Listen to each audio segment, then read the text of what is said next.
नमस्कार, मैं हूं पल्लवी। आयुर्वेद पर विशेष चर्चा के लिए हमारे साथ हैं अखिल भारतीय आयुर्वेद संस्थान में डीन पीएचडी एवं संहिता सिद्धांत विभाग में head of department doctor Mahesh Vyas ji. Sir, आपका बहुत बहुत स्वागत है। सर, आयुर्वेद पर चर्चा शुरू करते हुए चलिए चलते हैं कुछ हजारों वर्ष पहले। जो हमारे आयुर्वेद के प्रमुख ग्रंथ हैं, सुश्रुत संहिता, चरक संहिता, ये हजारों वर्ष पहले लिखे गए। आज के समय में इनकी स्वीकार्यता, इनकी विश्वसनीयता को स्थापित किन बिंदुओं पर कर सकते हैं? देखिए, जो आयुर्वेद के मुख्य ग्रंथ हैं, चरक संहिता, सुश्रुत संहिता, अष्टांग हृदय, अष्टांग संग्रह, ये आज भी आयुर्वेद चिकित्सा के मुख्य आधार हैं। और आज से हजारों वर्ष पूर्व जितनी प्रामाणिकता के साथ में इनको स्वीकार किया जाता था, ये आज भी उतनी ही प्रामाणिकता के साथ में पूरे न केवल भारतवर्ष में अपितु विश्व में स्वीकार्य हैं। और इनमें जो सिद्धांत बता रखे हैं, वो सिद्धांत जो हैं वो हर काल में उपयोगी हैं। इसलिए हमारे यहाँ कहा गया कि न पूर्वा पर विरोधम आवहति, माने जब सिद्धांत बने, इनसे पहले भी अगर कोई ग्रंथ लिखे गए तो उनके सिद्धांतों के साथ भी इनका सामंजस्य, और आज के 1000 साल बाद भी अगर आयुर्वेद के ऊपर कोई भी ग्रंथ लिखे जाएंगे तो इन तीनों चारों संहिताओं में जो सिद्धांत बताए हैं उनके आधार पर ही लिखा जाएगा।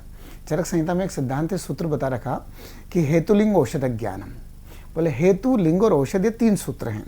और इन 3 सूत्रों की जब व्याख्या की गई तो आचार्य चक्रपाणि ने कहा कि यावच्च आयुर्वेद वाच्यम, मतलब पूरे आयुर्वेद में जो भी कुछ कहा जाएगा, तावत सर्वम हेत्वाद्यंतर्भूतम, माने चरक, सुश्रुत या अष्टांग संग्रह, अष्टांग हृदय, ये जो संहिता है, इनके बाद में भी जो ग्रंथ लिखे जाएंगे वो आयुर्वेद के मूल 3 सिद्धांतों पर, हेतु कॉजेटिव फैक्टर, लिंग माने कैरेक्टरिस्टिक्स या लक्षण, और औषध माने ट्रीटमेंट, ये 3 मुख्य प्रिंसिपल हैं। इनका ही वर्णन आयुर्वेद के सभी ग्रंथों में किया गया है और उनका ही प्रयोग आज भी हम करते हैं।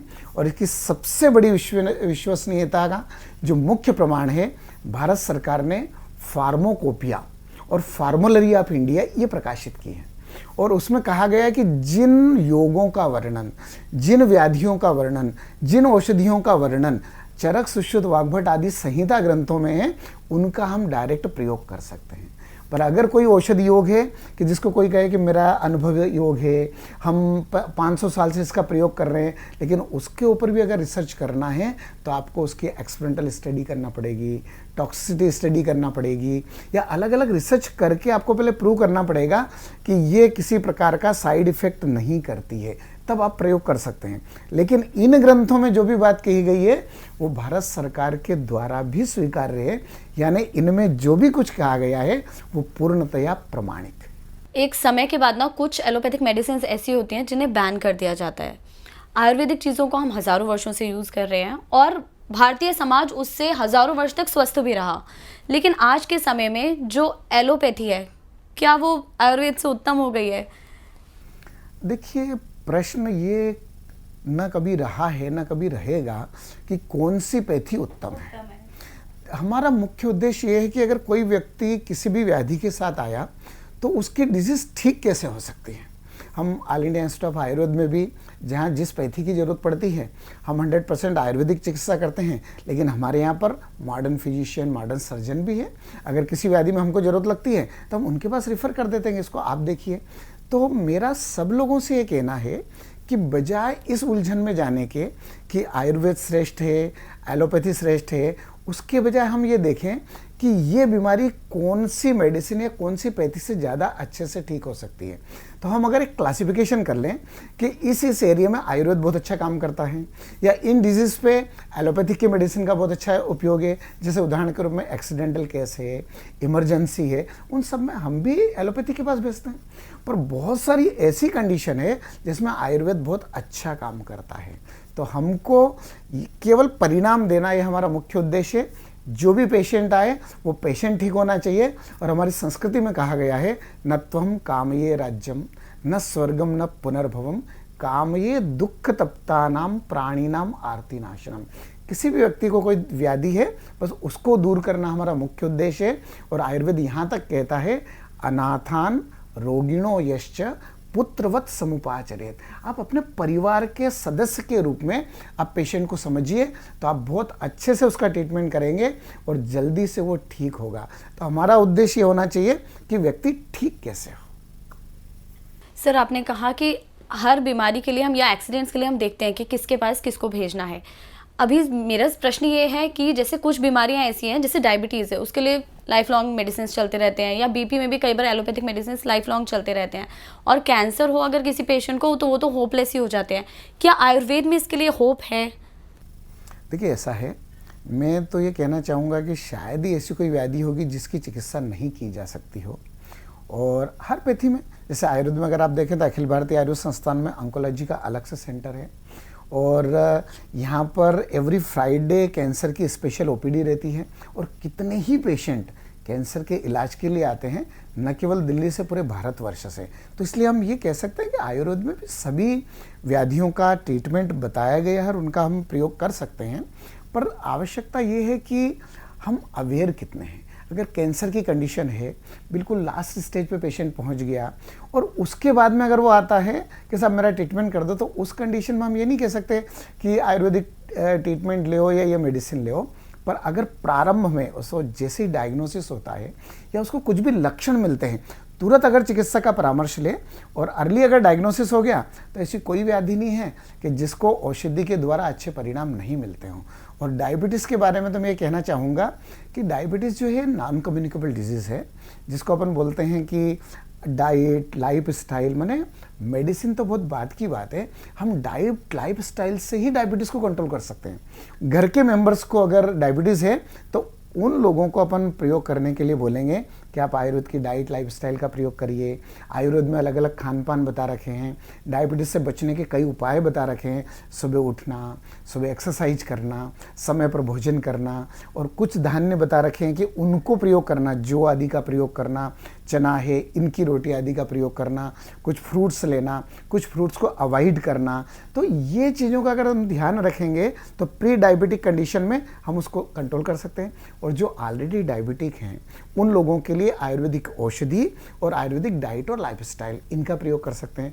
तो मेरा कहना है का अभिप्राय मेरा ये है कि हर व्याधि के लिए हम बहुत कुछ कर सकते हैं, बस हमें उसको ठीक करने की अभिलाषा होना चाहिए। और जो व्यक्ति आयुर्वेद में आया है उसका आयुर्वेद की चिकित्सा पर, आयुर्वेद की औषधि पर और आयुर्वेद के चिकित्सक पर पूर्ण विश्वास हो।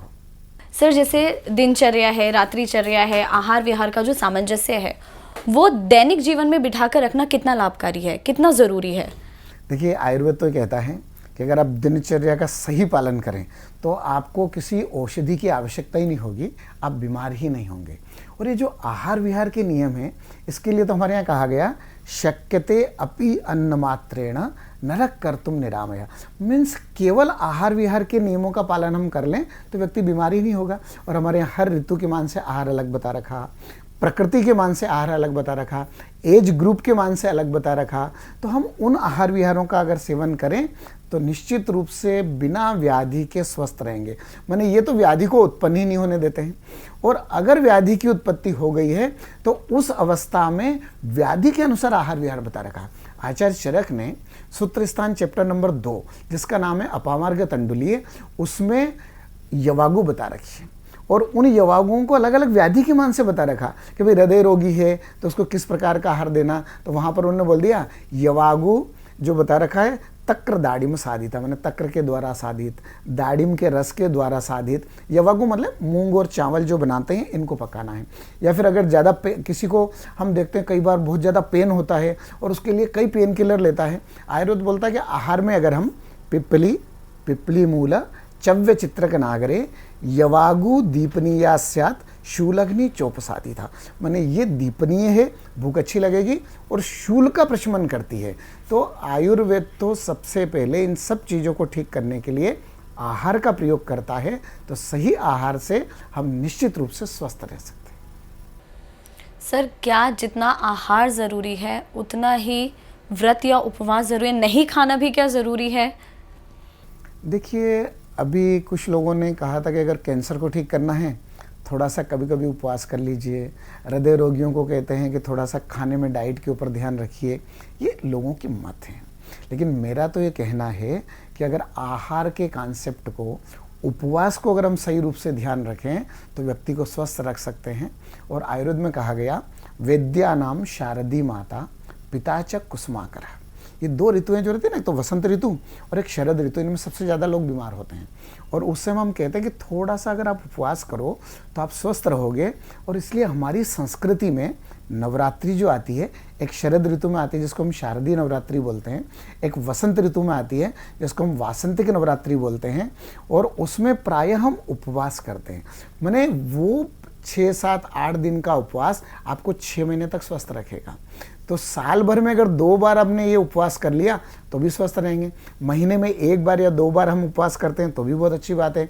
अगर कोई अलग अलग व्याधि है, ओबेसिटी है, किसी को कोलेस्ट्रॉल ज़्यादा बढ़ा हुआ है, उस कंडीशन में हम वीकली भी उपवास कर सकते हैं। तो चिकित्सक का परामर्श लेकर के अगर हम प्रॉपर उपवास करें तो हम हमारे शरीर को बहुत अच्छे से स्वस्थ रख सकते हैं। और इसके ऊपर तो नोबेल प्राइज़ भी मिला है जिसको हम ऑटोफेजी बोलते हैं।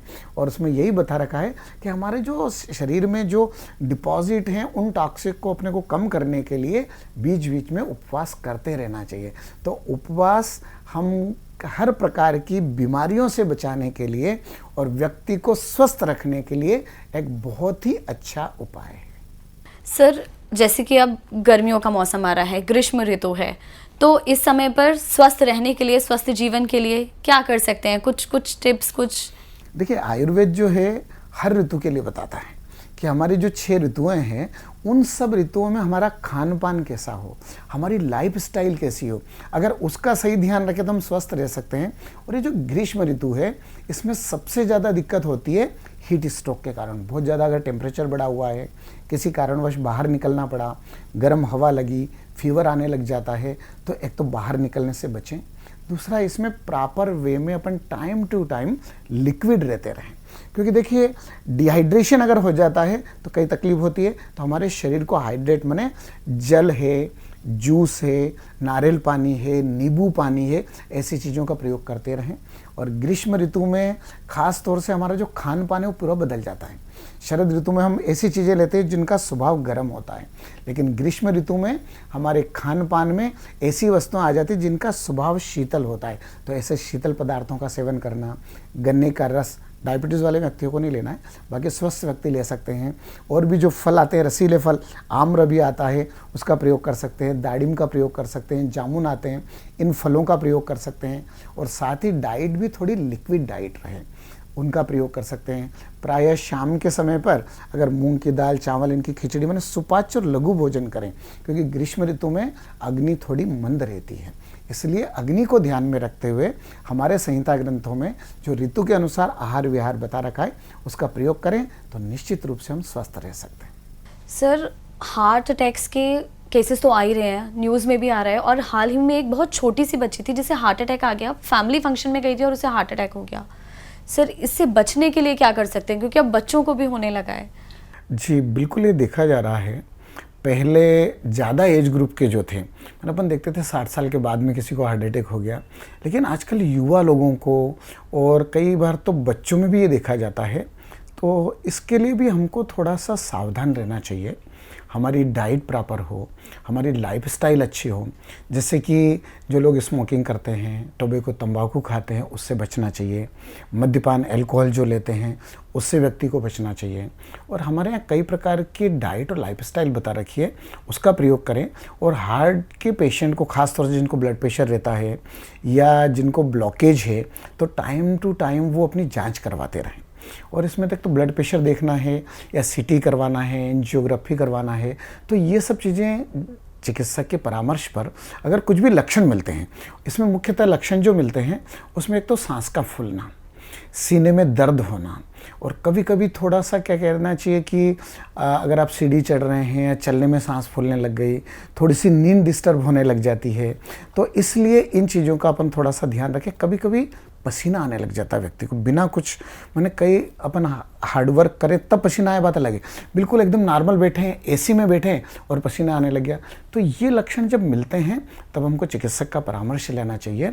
और वो जो भी जांच करने का बोलें, जो भी आपको औषधि बोलें, जो भी आहार विहार बोलें, उसका प्रॉपर पालन करें। और हम अगर कहें कि घर पे हमारे आंवले रहते हैं, हम आंवले का प्रयोग कर सकते हैं। दाढ़ी अनार जो है हृदय के लिए बहुत अच्छा है, उसका प्रयोग कर सकते हैं।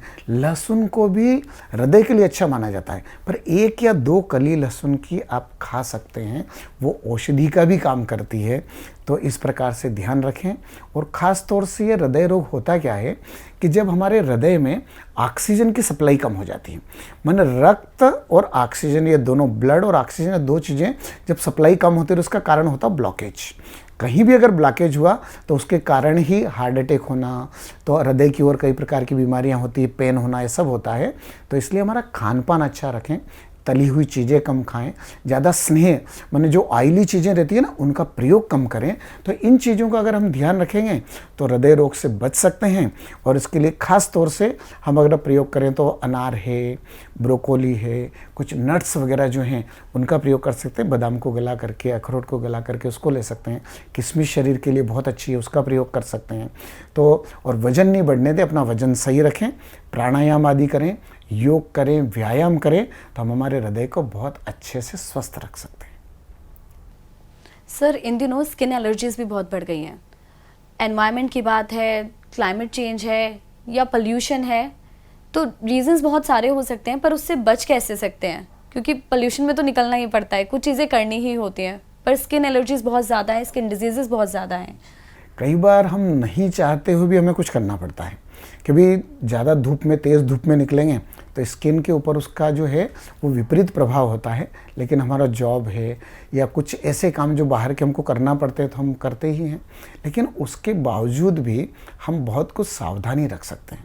और स्किन डिजीज़ सीधा उसका रिलेशन रक्त से है। अगर हमारा रक्त जो है वो किसी भी प्रकार से दूषित है तो स्किन की प्रॉब्लम होगी ही सही। और उसका मुख्य कारण माना जाता है विरुद्ध आहार। और आज हम सबसे ज़्यादा विरुद्ध आहार करते हैं। जो अनहोलसम डाइट है वो स्किन डिजीज़ का मेन कारण है। तो स्किन डिजीज़ से बचने के लिए हम इस प्रकार की डाइट से बचें। अब हम देखते हैं कि अगर खाना खा रहे हैं, थाली में करेले की सब्जी भी बनी हुई है और दूध की बहुत अच्छी खीर भी बनी हुई है, अब ये दोनों विरुद्ध हैं। या दूध के साथ में हम पिकल्स, जितने भी अचार लेते हैं वो विरुद्ध हैं। या फिर अगर देखा जाए कि बहुत सारे आहार विहार, शीत और उष्ण का एक साथ सेवन करना, तो इन चीज़ों से अगर हम बचते रहें तो स्वस्थ रह सकते हैं। तो मेरा सब व्यक्तियों से कहना है, अभी मौसम ग्रीष्म ऋतु है और अभी आम का सीज़न है और हर जगह मैंगो जूस या कहना चाहिए कि आम का रस बनता है और उसमें सबसे ज़्यादा हम दूध का प्रयोग करते हैं। अगर आम थोड़े बहुत भी खट्टे हैं तो दूध का कॉम्बिनेशन उसके साथ बिल्कुल ठीक नहीं है। तो इस प्रकार के विरुद्ध आहार से हम बचें तो हमारा रक्त शुद्ध रहेगा, और रक्त शुद्ध रहेगा तो स्किन डिजीज से हम बच सकते हैं।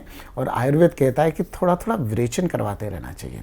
जब विरेचन का काल हो, रक्त की शुद्धि के लिए विरेचन उपक्रम पंचकर्म बता रखा है, तो चिकित्सक का परामर्श लेकर के वो जिस प्रकार से कहें, मृदु विरेचन या विरेचन की पूरी प्रक्रिया अगर हम करेंगे तो स्किन डिजीज में इससे बहुत अच्छा लाभ मिलता है। सर, जैसे एलोपैथी है उसमें वो कहते हैं कि हम रिसर्च करते हैं, उसके बाद हमने ये मेडिसिन बनाई हैं। सर, आयुर्वेद में औषधियों के लिए और बीमारियों के लिए आधार क्या रहता है? देखिए, आयुर्वेद भी जो भी करता है वो रिसर्च के आधार पे करता है, पर लेकिन अभी लोगों को ये पता नहीं कि आयुर्वेद में क्या क्या रिसर्च हो रहा है।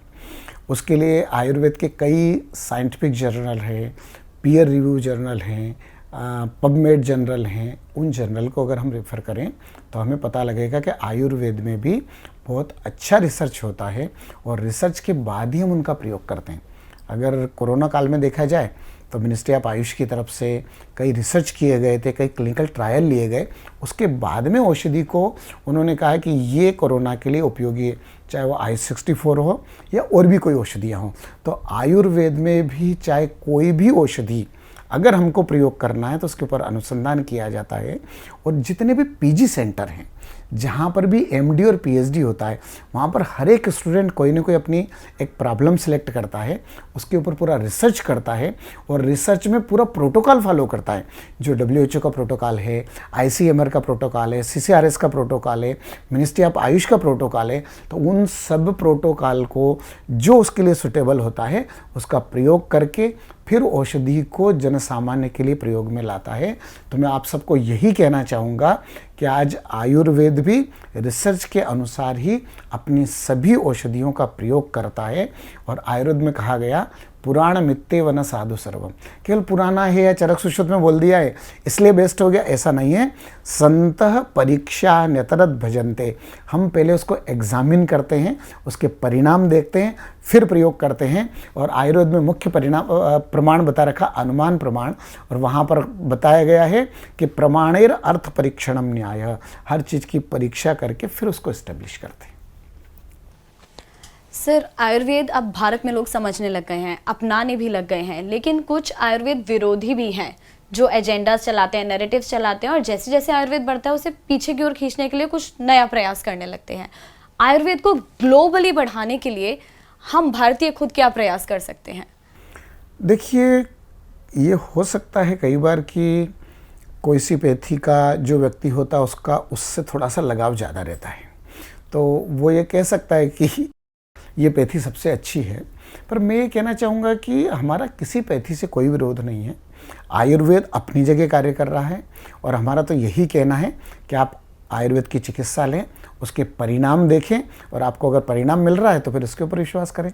एक थोड़ा सा विरोध करने का एक कारण ये भी रहता है कि जब तक व्यक्ति को उस पैथी के बारे में पता नहीं हो, अगर कोई व्यक्ति ऐसा हो कि जो आयुर्वेद का ट्रीटमेंट नहीं लिया और उसको बोले कि आप एक काम करिए कि इसके लिए आयुर्वेदिक हॉस्पिटल में चले जाइए, तो सबसे पहले वो मना करेंगे, बोले आयुर्वेद में इसका कुछ हो सकता है क्या?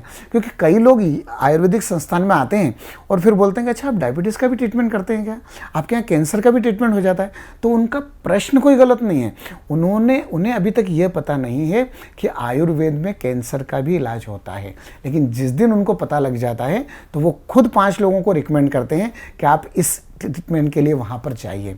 तो सबसे पहले इसको जन सामान्य तक पहुँचाना, और इसके लिए हमारे जो रिसर्च जर्नल हैं उनको हम देखें, रिसर्च आर्टिकल्स को देखें। आप ऑल इंडिया इंस्टीट्यूट को देखें तो अभी तक हमने इतने समय में 21 लाख से ज़्यादा पेशेंट का ट्रीटमेंट किया है यहाँ पर। और जबकि ये इंस्टीट्यूशन को प्रारंभ हुए अभी 2017 में माननीय प्रधानमंत्री जी ने इसका लोकार्पण किया था। तो इतने कम काल में अगर डायबिटीज़ का देखें तो हमने 41,000 से ज़्यादा डायबिटीज़ के पेशेंट का ट्रीटमेंट किया, उनके डेटा हमारे पास में है। तो इस प्रकार से अगर किसी आयुर्वेद के संस्थान में, ये तो एक मैंने संस्थान का एग्जाम्पल दिया, पूरे भारतवर्ष में कितने ही संस्थान हैं। उदाहरण के रूप में ITRA Jamnagar, national institute of Ayurveda Jaipur, Banaras Hindu university Varanasi, all India institute of Ayurveda, ऐसे गिने चुने कुछ नाम लिए। पूरे भारतवर्ष में कितने ही PG संस्थान हैं, आयुर्वेद के संस्थान हैं, और वो सभी अनुसंधान के आधार पर आयुर्वेद की चिकित्सा कर रहे हैं। यानी वो बिल्कुल प्रामाणिक है, साइंटिफिक पैरामीटर पर 100% परीक्षण करने के बाद में उनका प्रयोग करना प्रारंभ हुआ है। सर, जाते जाते मैं चाहूँगी कि हमारे दर्शक आपसे कुछ टिप्स लेकर जाएं जो वो अपने जीवन में आगे हर दिन प्रयोग में ले सकें और अपने जीवन को बेहतर बना सकें। देखिए, मैं इस चैनल के माध्यम से जो भी जुड़े हुए व्यक्ति हैं उन सबको कहना चाहूँगा कि हमारी दिनचर्या कुछ ठीक करें। अगर हमारी लाइफस्टाइल थोड़ी ठीक करें, जैसे उदाहरण के रूप में हमारे यहाँ कहा गया कि रात को समय पर सोएं, सुबह समय पर उठना। समय का मतलब होता है सूर्योदय से पहले उठना। मैं तो ब्लड प्रेशर या हृदय रोगियों को कहता हूँ सूर्योदय से पहले उठिए, आप बिल्कुल स्वस्थ रहेंगे। पर अगर आप सुबह ज़्यादा देर तक सोते रहेंगे तो आपको कफ बढ़ेगा, फिर उसके बाद में कोलेस्ट्रॉल और कई प्रकार की बीमारियाँ होती हैं। आजकल हम रात को ज़्यादा देर तक जगना पसंद करते हैं। छोटे बच्चे भी जो 5th में 6th में पढ़ते हैं, उनको अगर कोई असाइनमेंट या प्रोजेक्ट दिया तो वो रात की 2 बजे तक जगते हुए उसको पूरा करते हैं। तो रात्रौ जागरणम रुक्षम, रात में ज़्यादा देर तक जगना वात को बढ़ाता है, सुबह ज़्यादा देर तक जगना कफ को बढ़ाता है। तो समय पर सोएं, समय पर उठें। और एक और नियम का अगर पालन करें कि न आहार वेला अतिक्रमणीय, आप भोजन का समय निर्धारित कर लें कि प्रतिदिन मुझे इतनी बजे भोजन करना है, क्योंकि हमारे शरीर के जो अवयव हैं इनका काम करने का समय है। आपने एक दिन भोजन दोपहर में 1 बजे किया, एक दिन 2 बजे किया, और जिस दिन आपको रविवार को छुट्टी है शाम को 4 बजे किया, तो ये शरीर के मान से ठीक नहीं है। नियम बना लीजिए, न आहार वेला अतिक्रमणीय, सही समय पर भोजन करना। उसके साथ में कुछ चीज़ों को अपन ध्यान रखें कि न स्नानम आचरित भुक्त्वा, कुछ खाने के बाद स्नान नहीं करें, स्नान हमेशा एम्प्टी स्टमक करें। उसके साथ में हम कहते हैं कि व्यायाम करना, वो भी एम्प्टी स्टमक करना है। तो इन दिनचर्या की चीज़ों का अगर ध्यान रख लें तो बिल्कुल स्वस्थ रह सकते हैं। और हमारे यहाँ तो कहा गया है आहारो महाभेषजम, आहार महाभेषज है। भेषज उसको कहते हैं कि बीमार होने के बाद ठीक करता है, लेकिन जो बीमार ही नहीं होने दे, आपको पूर्णतया स्वस्थ बनाए रखें, वो हमारा डाइट है, हमारी लाइफस्टाइल है, हमारी दिनचर्या है, हमारी ऋतुचर्या है। इनका हम अब समय समय पर प्रयोग करते रहें। और आयुर्वेद में शोधन बता रखा है, तो उस शोधन को माने शरद ऋतु जब आती है उस समय विरेचन करना, वसंत ऋतु के समय वमन करना और वर्षा ऋतु के समय बस्ती आदि का प्रयोग करना। इन 3 पंचकर्मों में से इन 3 प्रक्रियाओं का प्रयोग स्वस्थ रहते हुए भी अगर हम करते रहें तो मुझे लगता है कि बीमारी होगी ही नहीं, आप सब स्वस्थ रहेंगे।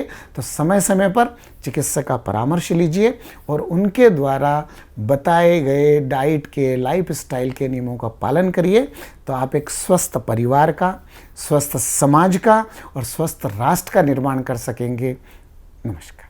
तो ये थी डॉक्टर महेश व्यास जी के साथ हमारी विशेष चर्चा। आशा करते हैं कि आप इन टिप्स को लेकर अपने जीवन को और उत्तम बनाएंगे, बेहतर बनाएंगे। सर, हमसे जुड़ने के लिए बहुत बहुत आभार।